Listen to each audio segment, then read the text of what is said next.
Thunder shattered the reunion picnic as the wooden bridge groaned. Liam Carter, single dad and former Army medic, dived into the Black River while cousins yelled his name. He smashed a window, pulled a woman in a red gown free, and worked breath back into her lungs beside a spilled metal briefcase. By sunrise, satellite trucks crowded the dirt road. She wasn't just anyone. She was Adelaide Kingsley, elusive CEO of Kingsley Biotech, the company entwined with the tragedy that once shattered his family forever and changed everything. The afternoon had started with such promise. Pine trees framed the Carter family estate near Flathead Lake in Montana, their needles releasing the warm scent of summer. Liam Carter stood near the barbecue pit, a spatula in one hand, watching his 8-year-old son, Leo, sketch something in his ever-present notebook. The boy had inherited his father's careful attention to detail, documenting everything from the arrival times of relatives to the make and model of every truck that rolled up the gravel driveway. Liam was 36, lean and weathered from years of outdoor work fixing farm equipment in town. His hands bore the scars of both professions, combat medicine and mechanical repair.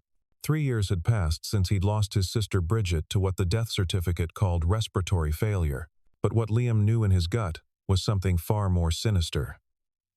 The prescription painkillers she'd received through the local pharmacy had come from somewhere dark, somewhere connected to corporate greed. But without proof, without resources, the case had gone nowhere. Around him, the Carter clan gathered. Cousin George manned the drink cooler, his booming laugh carrying across the lawn. Bonnie, Bridget's younger sister, helped set up folding tables, though her hands still trembled when anyone mentioned Bridget's name. Even Clinton, a distant cousin who'd made it to law school, had driven up from Missoula, though Liam had never warmed to the man's calculating eyes. Leo tugged at his father's sleeve. "Dad, there's weird clouds coming." The boy pointed west where a line of bruised thunderheads massed against the mountain ridges. Montana weather could turn vicious without warning, but the forecast had promised clear skies. "We'll keep an eye on it, champ," Liam said, ruffling his son's hair. "Keep noting things in that book of yours. You're going to be a fine engineer someday." What none of them knew was that 15 miles away, a sleek black sedan was hydroplaning on a Forest Service road. Its driver white-knuckled and desperate. Adelaide Kingsley sat rigid in the passenger seat, her red evening gown incongruous against the wild landscape. She'd left a charity gala in Kalispell without explanation, clutching a locked metal briefcase that contained 3 years of compiled evidence. Contracts, emails, ledgers, and one handwritten letter that haunted her dreams. She was 34, the reluctant heir to Kingsley Biotech, a pharmaceutical empire her father had built on innovation, and she'd recently discovered corruption. The briefcase held proof that a third-party supplier approved by her father and his chief legal counsel had cut costs by manufacturing counterfeit pain medications. Those medications had reached rural pharmacies across Montana, and they had killed people. Adelaide had spent months secretly copying files, photographing documents in her father's study when he traveled, convincing one mid-level accountant to hand over the ghost ledgers. Tonight, she'd planned to deliver everything to Assistant District Attorney Serena Wilkins in Helena, a woman known for taking on corporate malfeasance. But someone had noticed her absence from the gala. Someone had made a call. The first bolt of lightning split the sky as the storm front accelerated. At the Carter estate, the temperature dropped 10 degrees in as many minutes. George shouted for everyone to grab the food and head toward the main lodge. Leo's notebook entry would later read, 3:47 p.m. wind change. Trucks arrived. Weird. He'd spotted the 2 black SUVs with no license plates parking just beyond the property line. But before he could tell his father, the world exploded into rain and chaos. Adelaide's sedan fishtailed onto the old wooden bridge that spanned a tributary feeding into the lake. The driver braked hard. The bridge, weakened by spring floods and never properly repaired, shuddered. Then, with a sound like snapping bones, the center supports gave way. The car tilted, slid, and plunged into the swollen river below. Liam saw it happen. One moment he was herding Leo toward shelter. The next he heard the crack and splash. His combat medic training overrode everything else. George, call 911. Clinton, get blankets from the lodge. Bonnie, take Leo inside and keep him there. His voice carried the command authority of someone who'd triaged wounded soldiers under fire. He sprinted toward the bank, shedding his jacket, his mind calculating water temperature, current speed, survivability windows. The car was sinking fast, nose down in the murky water. Through the rain and darkness, he could barely make out a figure inside, pounding weakly against the glass. Liam didn't hesitate. He dove. The cold hit him like a fist. The river churned with runoff, thick with sediment. He kicked hard, following the dark shape of the vehicle as it settled on the rocky bottom in about 12 feet of water. His lungs already burned.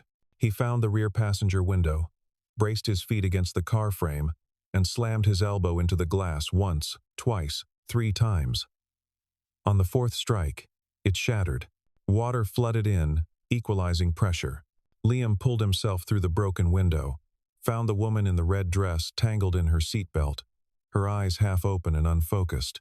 He yanked his pocket knife free and sawed through the belt webbing, grabbed her under the arms, and kicked toward the surface. They broke into the air together. Liam gasped, rain pelting his face, and pulled her toward the shore. George was there, wading in to help drag them both onto the muddy bank. The metal briefcase had tumbled out of the car and now lay half buried in the gravel downstream. Leo, disobeying orders, had crept close enough to grab it, clutching it to his small chest as if he'd just rescued his father's toolbox. Liam laid the woman flat, checked her airway, felt for a pulse, weak and thready. Her lips were blue. He tilted her head back, pinched her nose, and delivered 2 rescue breaths. Then he began chest compressions, counting aloud, methodical and relentless. "Come on," he muttered. "Don't you quit on me." On the 18th compression, she coughed. Water spilled from her mouth. She gasped, choked, gasped again. Her eyes fluttered open, unfocused and terrified. Liam rolled her onto her side, supporting her as she retched river water onto the stones. "You're okay," he said quietly. "You're safe. I've got you." George arrived with wool blankets. Bonnie hovered nearby, pale and shaking. The sound of sirens wailed in the distance. But the storm had knocked out power across the valley, and the nearest ambulance was 20 minutes out on flooded roads. "We'll shelter her at the lodge," Liam decided. "She needs warmth and monitoring. George, keep calling it in. Let them know we've got a survivor with possible hypothermia." As they lifted her, Adelaide tried to speak, but her voice came out as a broken rasp. "Case." She reached weakly toward where Leo stood. "Briefcase. We've got it, ma'am," Liam assured her. "Just focus on breathing." But as he carried her toward the lodge, he caught sight of a small embroidered logo on the lapel of her soaked coat. A corporate gift from some pharmaceutical conference. The design made his stomach tighten. He knew that logo. Everyone in Montana who'd followed the opioid crisis knew that logo. Kingsley Biotech. Inside the lodge, Liam moved with calm efficiency, directing his cousins like an ER team.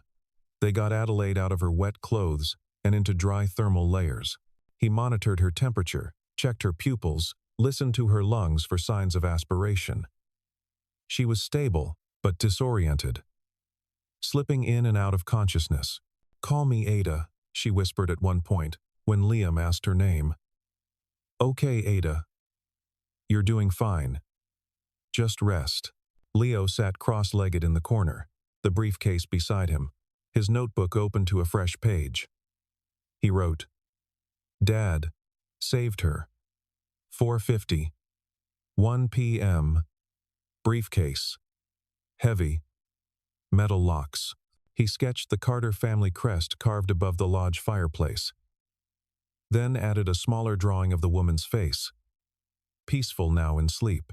George returned from the satellite phone, his expression troubled. He pulled Liam aside. Got through to the hospital. They're sending someone as soon as the road's clear. But Liam, I caught a news bulletin on the AM band. There's a missing person alert for Adelaide Kingsley, CEO of Kingsley Biotech.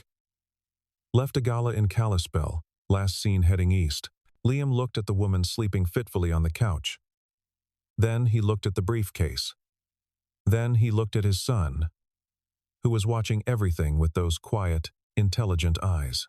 She's the CEO, he said slowly, of the company that made the pills that killed Bridget. What are you going to do? George asked. Liam was silent for a long moment. Outside, the storm raged on. Inside, the fire crackled. He thought about the Hippocratic oath he'd sworn as a medic. To protect life. To do no harm. He thought about Bridget's last days. Her desperate fight against pain that had spiraled into dependence. Then overdose. Then death. He thought about Leo, watching him, learning from him what it meant to be a man of honor. I'm going to keep her alive, Liam said quietly, and then I'm going to find out why she was running. By dawn, the storm had passed. But the world outside had transformed. Satellite news trucks lined the muddy road. A sheriff's deputy had arrived, asking polite questions. The story was already spreading. CEO rescued from river by local veteran. Adelaide had woken fully around 5 in the morning, her mind clear, her voice stronger. She found Liam on the porch drinking black coffee and watching the sunrise paint the mountains gold. She wore borrowed clothes, jeans, and a flannel shirt that belonged to Bonnie. Without the evening gown and corporate polish, she looked younger, more vulnerable. You know who I am, she said. It wasn't a question. I do now, Liam replied. And you saved me anyway. I'm a medic. It's what I do. He turned to face her. But I want to know why you were running, and what's in that briefcase. Adelaide sat down beside him, careful to keep distance between them.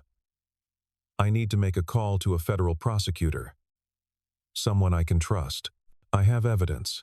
Evidence that my company, my father's company, has been distributing counterfeit medications through a third-party supplier.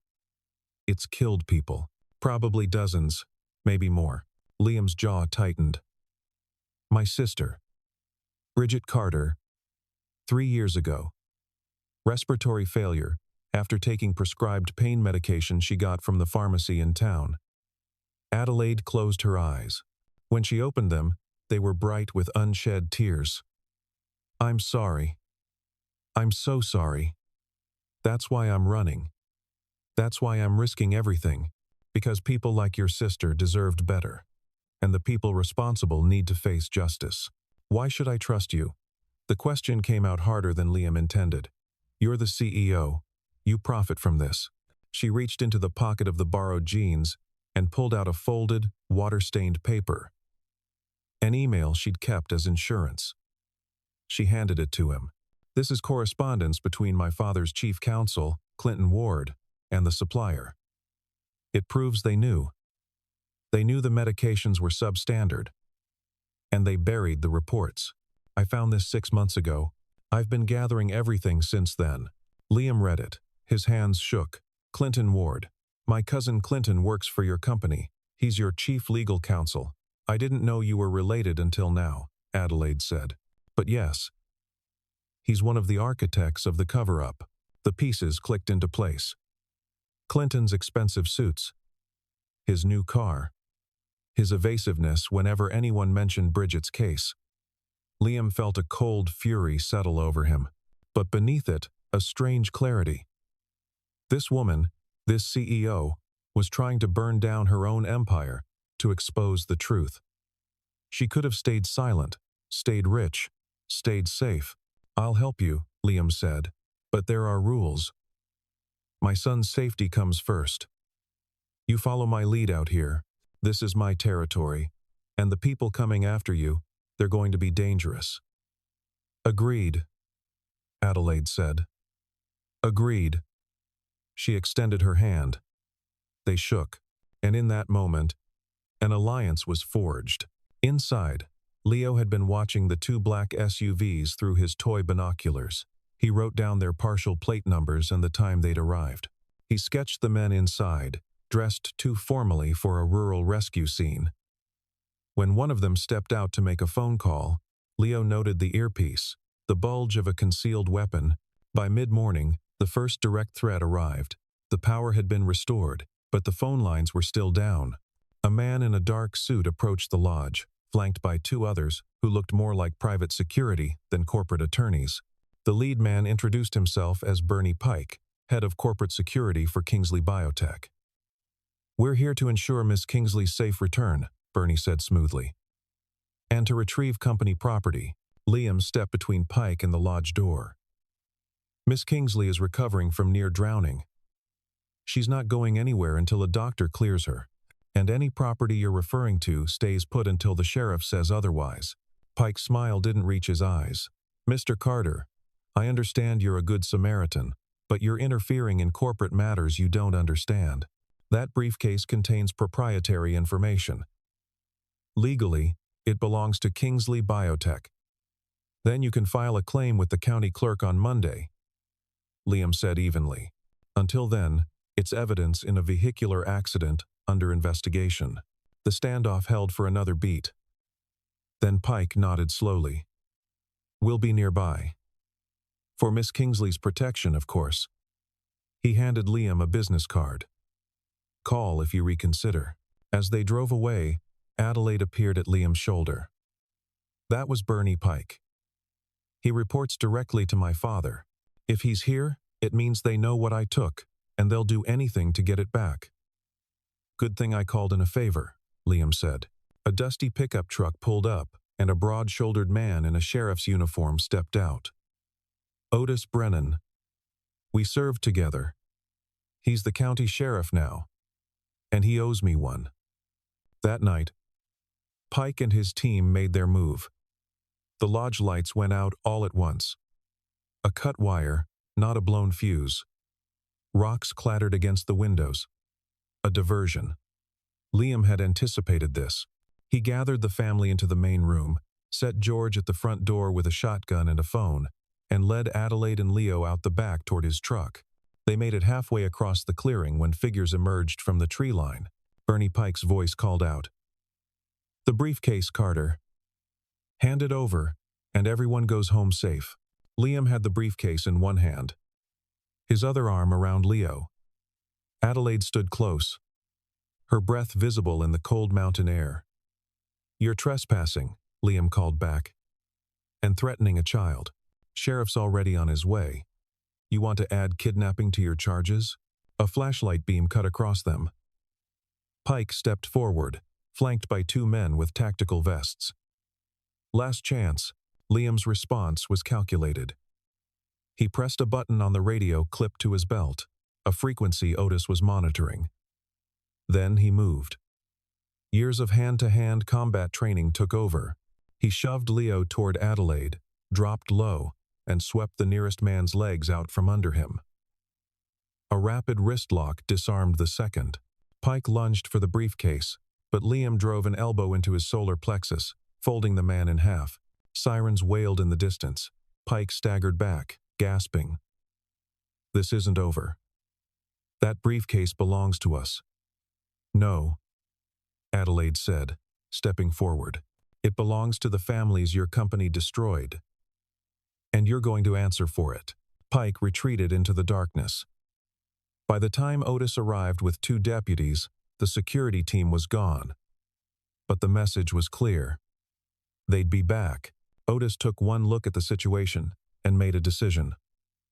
"Carter property isn't safe. I've got a cabin up in the high country. Old Forest Service lease. No one knows about it except me and a few hunting buddies. You three should disappear up there until we can coordinate with the feds." They hiked through the night, rain starting again, cold and relentless. Leo stayed close to his father, the briefcase now in Adelaide's hands. They reached the cabin as dawn broke, a rough-hewn structure with a stone fireplace, propane stove, and no electricity.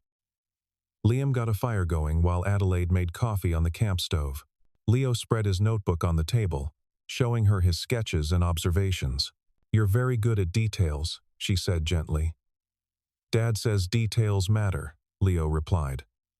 "He says lives get saved or lost because of details." Adelaide looked at Liam, who was coaxing the fire to life with practiced efficiency. "Your dad's right." As the cabin warmed, the three of them sat around the fire. The storm outside had settled into a steady rain. Adelaide finally opened the briefcase, spreading documents across the floor. She explained the supply chain, how a legitimate pharmaceutical company had outsourced production to cut costs, how Clinton Ward had buried safety reports, how her father, William Kingsley, had approved payments to silence whistleblowers. "I found a letter," Adelaide said quietly. She pulled out a water-stained envelope. "I wrote it 3 years ago to a woman named Bridget Carter. I was trying to investigate complaints about our medications. She'd written to the company hotline. I wanted to tell her I believed her, that I'd look into it. But my father intercepted it. I found it in his desk last month." Liam took the letter with shaking hands. Bridget's name was on the envelope. The postmark was dated 2 weeks before she died. Inside, Adelaide's handwriting was careful and compassionate. "I'm so sorry for what you're going through. I promise I will find the truth. You deserve justice." "She never got this," Liam said, his voice breaking. "I know. I'm sorry. I tried. But I wasn't strong enough then. I didn't know how deep the corruption went. Now I do, and I'm going to make it right, even if it costs me everything." Leo looked between them. "Are you and Dad going to be friends now?" Adelaide smiled, tears tracking down her cheeks. "I hope so, Leo. I really hope so." Liam made a decision then, watching his son and this woman who was trying to atone for sins not entirely her own. "We're going to Helena. We're going to deliver this briefcase to the prosecutor. All of us, together, and we're going to see this through." Adelaide nodded. Together, the journey to Helena took 2 days, moving cautiously through back roads and forestry routes. Liam used his old military radio to monitor police and emergency frequencies, steering clear of roadblocks. Adelaide reviewed the documents, preparing her testimony. Leo filled pages of his notebook with maps and observations, a child's version of tactical planning. But Pike and his team were closing in. Clinton Ward had filed an emergency injunction, claiming Adelaide was mentally unfit and had stolen corporate property. The legal pressure was mounting. A warrant had been issued for the briefcase's return. They reached the outskirts of Helena on a gray morning. Adelaide had called ahead to Serena Wilkins, the federal prosecutor, arranging to meet at the county courthouse, where media presence would provide a layer of protection. But as they pulled into the parking lot, they saw a wall of reporters, courthouse security, and in the middle of it all, Clinton Ward, flanked by a team of corporate attorneys. "It's a trap," Liam said. "It's our only shot," Adelaide replied. She looked at Leo. "Sweetheart, I need you to be very brave. Can you do that?" Leo nodded, clutching his notebook. They stepped out of the truck. Immediately, camera flashes exploded around them. Clinton pushed forward, holding up a legal document. "Adelaide Kingsley is under court order to return company property. That briefcase is evidence of corporate theft. Anyone aiding her is subject to arrest." Sheriff Otis appeared, his face grim. "I've got conflicting orders here, Carter. Federal prosecutor says she's got a right to surrender evidence voluntarily. State court says it's corporate property." Adelaide raised her voice. "I'm here to surrender evidence of criminal wrongdoing by Kingsley Biotech. 3 years ago, counterfeit medications killed people across Montana.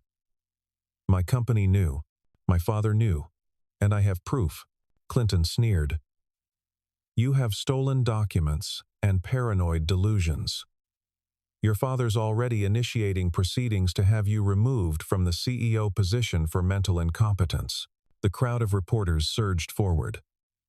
Leo pressed close to his father. Liam felt everything slipping away. They'd come so far, risked so much, and now it was coming down to a legal technicality. Then a woman's voice cut through the chaos. "That won't be necessary." Serena Wilkins stepped forward, flanked by 2 FBI agents. She was 50, silver-haired, with the bearing of someone who'd fought corporate giants before. "I am Assistant U.S. Attorney Serena Wilkins, and I'm here to inform the court that the federal government has been conducting its own investigation into Kingsley Biotech for the past 6 months." Clinton paled. "That's impossible." "Not impossible," Serena said calmly. "A concerned citizen established a dead man's switch 3 years ago. Bridget Carter, before she died, encrypted copies of her medical records and correspondence with Kingsley Biotech. She sent them to release to my office if she didn't check in every 30 days. The data arrived 5 months ago. We've been building a case ever since. The briefcase Miss Kingsley is holding contains the final pieces." Liam's knees almost buckled. Bridget. His sister had been smarter than any of them knew. She'd protected them all from beyond the grave. Adelaide stepped forward and handed the briefcase to Serena. "Everything you need is in here. Contracts, ledgers, emails. And this." She pulled out the letter she'd written to Bridget. "I tried to help her. I was too late. But I'm not too late for everyone else." Serena opened the briefcase, and one of the FBI agents began photographing the contents for evidence. "William Kingsley and Clinton Ward. You're both under federal arrest for conspiracy to distribute adulterated pharmaceuticals, wire fraud, and obstruction of justice." Bernie Pike tried to melt into the crowd, but Liam spotted him. "That's the man who tried to kill us to get that briefcase back," he called out. Otis and 2 deputies were on Pike in seconds, bringing him down with professional efficiency. The scene dissolved into controlled chaos. Arrests, reporters shouting questions, lawyers scrambling. Through it all, Adelaide stood with Liam and Leo, the 3 of them an island of calm. She put her hand on Leo's shoulder. "Thank you for being brave." "Did we win?" Leo asked. "Yeah, champ," Liam said, his voice rough with emotion. "We won. The trial took 8 months. William Kingsley and Clinton Ward both faced federal charges. Bernie Pike turned state's evidence in exchange for a reduced sentence, providing testimony about the cover-up. Adelaide resigned as CEO, but stayed on as a cooperating witness, providing testimony that was clear, unflinching, and devastating. Kingsley Biotech was restructured under federal oversight. A compensation fund was established for victims' families, and Adelaide, using her personal assets, created the Bridget Carter Community Health Fund to provide free addiction treatment and pain management across rural Montana. Liam returned to his life in the small town. But something had shifted. He enrolled in an advanced paramedic certification program, determined to give his community better emergency care. Leo received a scholarship from the new fund, no strings attached, just an investment in a bright kid's future. And Adelaide stayed. Not in the corporate towers of California, but in Montana. She rented a small house near the Carter estate and spent her days working with the fund, meeting families, listening to stories, trying to heal wounds that money alone couldn't fix. One evening, she joined the Carter family for dinner. It was awkward at first, this woman who represented so much pain now sitting at their table. But as the meal went on, something softened. Adelaide taught Leo how to play chess, explaining strategy in terms that reminded Liam of military tactics. She laughed at George's terrible jokes. She listened to Bonnie talk about Bridget without flinching. After dinner, Liam walked Adelaide to her car. The sun was setting over the lake, painting the water gold and crimson. "You didn't have to stay," he said. "I know. But I wanted to. This is where the work matters. This is where I can actually make a difference." She paused. "And this is where you are." Liam looked at her. Really looked. Not as the CEO who destroyed his family, but as the woman who'd risked everything to make it right. "My sister would have liked you. I wish I could have known her." She left us a gift, Liam said. The dead man's switch. The evidence. She was protecting us, even after she was gone. And in a way, she brought you to us. Gave us a chance to do the right thing. Adelaide's eyes filled with tears. Do you think she'd forgive me? I think, Liam said slowly, she'd thank you for finishing what she started. For caring enough to burn it all down. They stood in comfortable silence as the sun dipped below the mountains. Leo appeared on the porch, waving. Adelaide waved back. He's a special kid. He gets it from his aunt, Liam said. Then, after a pause, stay for breakfast tomorrow. Leo's making pancakes. They're terrible, but we eat them anyway. Adelaide smiled. I'd love to. 1 year later, on a bright autumn day, the Bridget Carter Community Health Wing opened at the county hospital. A bronze plaque near the entrance bore Bridget's photograph and a quote she'd once written in a journal, "Justice delayed is still justice. Keep fighting." Adelaide stood at the podium, addressing a crowd of families, medical staff, and local officials. 3 years ago, my company failed you. It failed Bridget Carter. It failed everyone who trusted us to do the right thing. I can't undo that. But I can promise that the rest of my life will be spent trying to earn back that trust. This building is just the start. Liam sat in the front row with Leo, who was now 9 and growing like a weed. The boy still carried his notebook everywhere, now filled with engineering designs and medical diagrams. He decided he wanted to be a trauma surgeon. After the ceremony, as the crowd dispersed, Adelaide found Liam by the memorial garden. She was quieter now, less polished, more real. I keep waiting for someone to tell me I haven't done enough, she said. You've done more than enough, Liam replied. You gave people their lives back. You gave them hope. We did, Adelaide corrected. You could have let me drown. You could have turned me over to Pike. You could have walked away at any point. But you chose to believe I could change. That mattered. Liam took her hand, a gesture that had become familiar over the months of working together, of shared dinners, of slowly building something neither of them had planned. You kept your promise to Bridget. You made sure her death meant something. They walked together toward the lake, Leo running ahead to skip stones across the water. The Montana sky stretched endless overhead, full of possibility.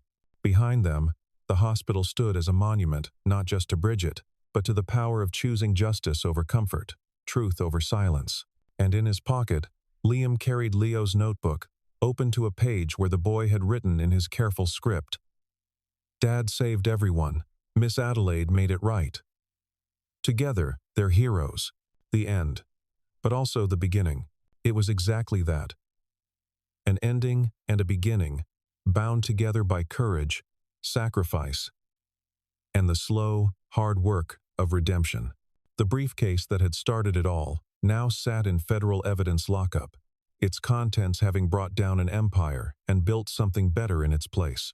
As the three of them stood by the water, watching the sun paint the sky in shades of gold and amber, they were no longer victims and perpetrators, no longer divided by tragedy. They were simply three people who'd found each other in the darkest moment and chosen to create light.